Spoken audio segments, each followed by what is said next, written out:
A few comments about ethical theories. One, teleological ethics is a system of ethics that gives primary attention to the goals or goods that we achieve by our actions. In this case, moral choices are dependent on goals, so that our rules and virtues help us achieve our goals. The focus is exclusively on ends and or consequences of acts.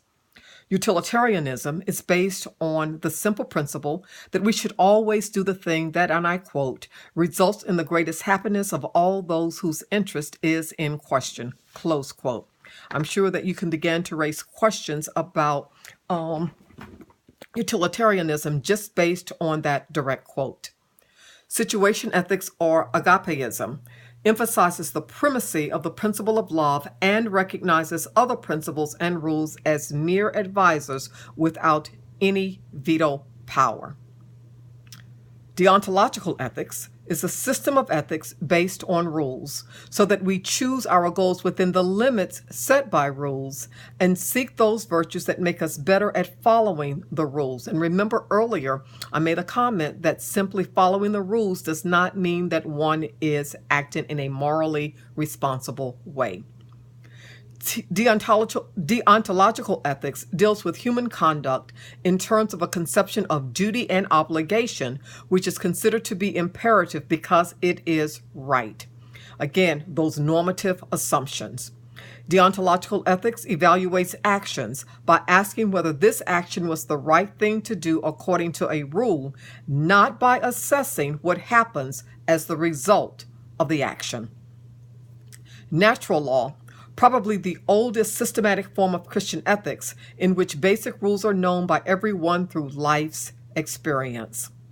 The moral law is natural in the sense that it is part of who we are and of the world we live in, so that its requirements are inescapable. Natural law accounts of what the natural law requires usually begin with basic patterns of human development and human relationships.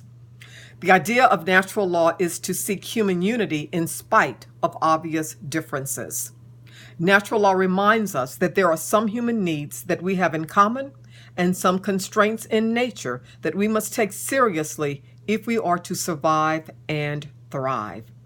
Virtue ethics suggests that what we do and what we choose is in the end less significant than the kind of people we become. This is our emphasis. Virtue ethics is our emphasis this semester. But we can't talk about virtue ethics in isolation, and hence these few brief remarks. And I will probably periodically throughout the semester point you to some of the online resources that are very helpful in helping you to develop a deeper understanding or a renewed understanding of teleological ethics, utilitarianism, situation ethics, deontological ethics, and natural law. And then some ethical themes that we will touch on throughout the year. Anthropological, particularly H. Richard Niebuhr's Ethics of Responsibility, where persons are responders or answerers more than makers or citizens. Agape, supreme moral principle of Christian ethics for Paul Ramsey, backed by his interpretation of biblical theology. God as creator and redeemer, Luther's ethics of the civic use of the law and of an agent-oriented freedom and love cohere with these themes. This notion that Christians act out of freedom, God as creator and redeemer, this notion that Christians act out of freedom and love and obedience to the law and in their offices in orders of creation. Another ethical theme is human action, motivated by desires and directed toward ends.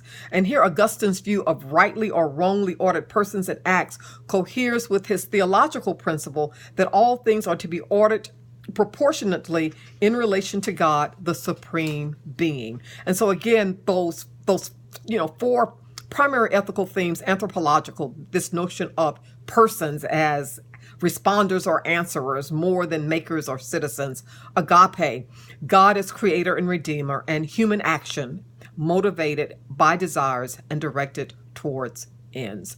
Just a brief acknowledgement of ethical theories and themes that we will touch on throughout this semester.